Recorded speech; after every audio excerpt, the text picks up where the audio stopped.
बार बार तो बनत नहीं यह संजोग अनूप, मानुष तन वृंदा विपिन रसिकन संग विरूप।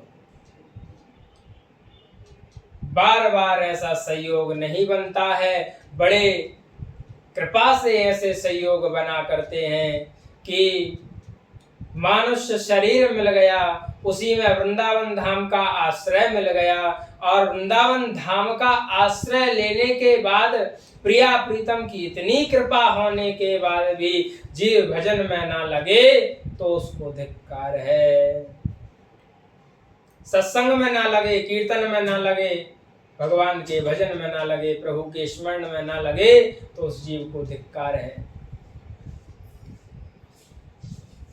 क्योंकि ऐसा संयोग बड़ी कृपा के द्वारा ही बनता है।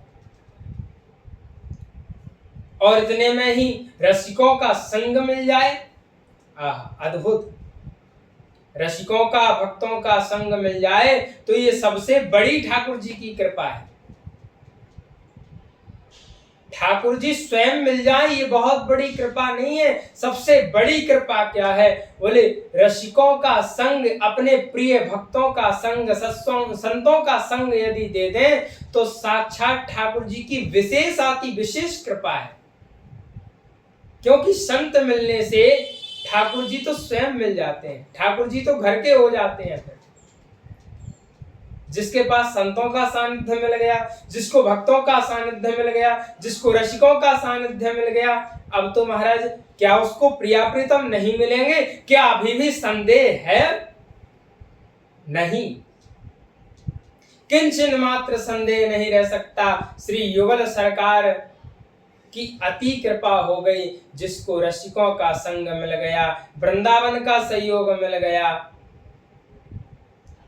और फिर भी वो कहे कि मुझ पे कृपा नहीं है तो वो मूर्ख है। क्योंकि कृपा को तो महाराज बड़ी बारीकी से देखा जाता है। हमारे यहाँ एक संत थे, वृंदावन से थोड़े से दूर चले गए, किसी राहगीर से पूछा भैया कितना समय हुआ है? उसने उठाया एक डंडा और जोर से संत जी के माथे पर दे मारा।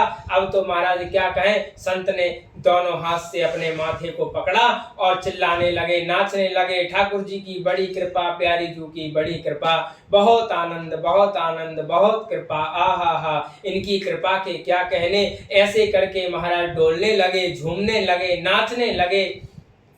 अरे आसपास के लोगों ने देखा कि ये क्या कर रहे हैं, संत जी तो लगता है एक ही डंडे में पागल हो गए। किसी ने पूछा अरे क्या बात हो गई, आपको डंडा ज्यादा तेज लग गया क्या? आपकी मस्तिष्क की जो दिमागी हालत है वो क्या बिगड़ गई? बोले नहीं नहीं, ऐसा कुछ नहीं हुआ। तो आप कह रहे हैं बड़ी कृपा, बड़ी कृपा, ये डंडा मार दिया, इसमें कौन सी बड़ी कृपा है?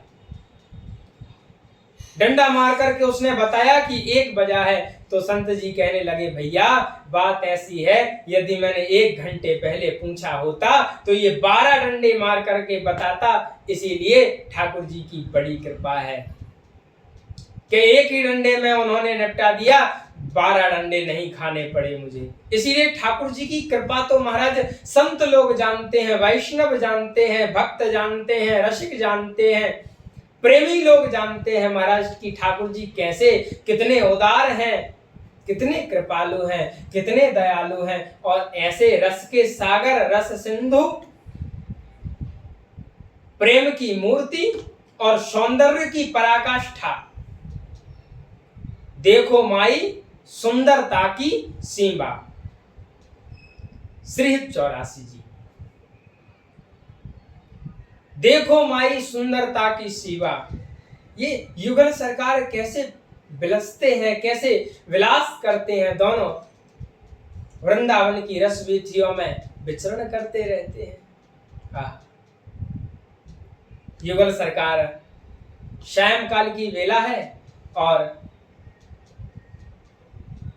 श्री युगल सरकार को रास करने का इच्छा हुई, मन में आई।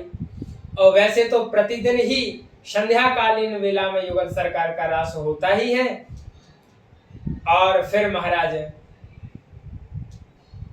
युगल सरकार जगह जगह जा कर के अपने लीला स्थलियों पर श्री जी चयन करती हैं कि कहाँ पर जाना है, और लाल जी उनकी इच्छा के अनुसार वहां जाते हैं।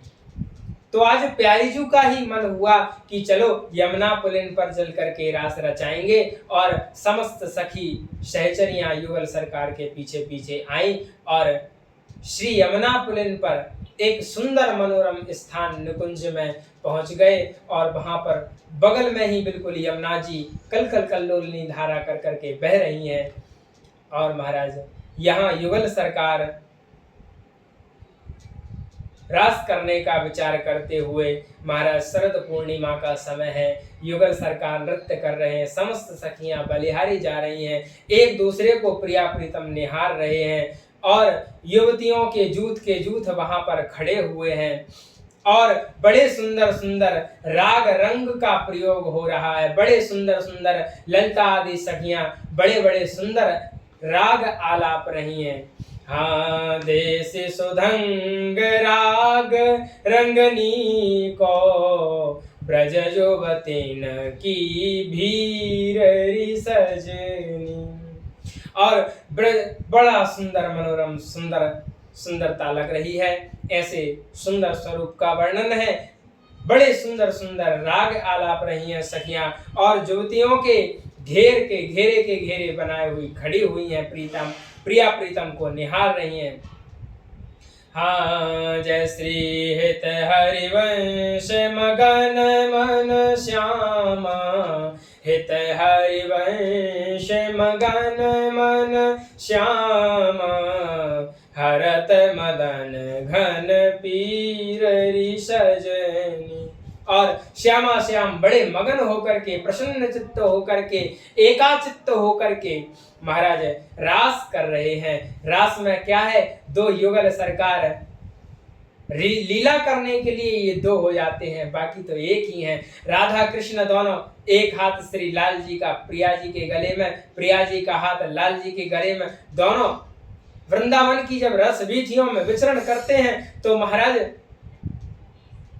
एक पांव प्रिया जी रखती हैं, एक पांव श्री लाल जी रखते हैं, फिर एक पैर प्रिया जी रखती हैं, एक पैर श्री लाडली जो, एक पैर श्री लाल जी।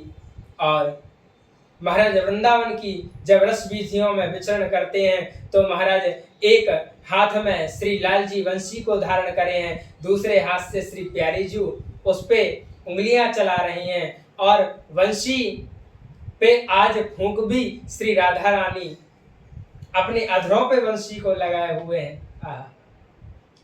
युगल सरकार दोनों परस्पर एक में एक हुए चले गए, और बगल से समस्त सखी सहचरियां उनको घेरे हुए, चवड़ ढुलाती हुई, सुंदर पुष्प वर्षा करती हुई, जय घोष करती हुई चली जा रही है। ऐसा सुंदर स्वरूप युगल सरकार का। और जब युगल सरकार चलते हैं तो उनके चलने से उनके कटिक प्रदेश का मंथन होता है, और उस कटिक प्रदेश के मंथन होने से महाराज जो ब्रह्मचूर्ण गिरने लगता है, वही धाम की रज में परिवर्तित हो जाता है। इसलिए धाम की, वृंदावन की रज का महत्व अतिशय अतिशय बड़ा हुआ है महाराज। जो वृंदावन धाम की रज का सेवन करने लगता है, जो यमुना जल का सेवन करने लगता है, जो यमुना रस रानी की चरण सन्निधि में, आचार्य चरण सन्निधि में पहुंच जाता है, महाराज निश्चित उसको प्रिया प्रीतम मिलते हैं, इसमें संदेह नहीं करना चाहिए। तो 84 जी की अद्भुत महिमा है, अद्भुत, क्या इनका बखान कोई कर सकता है।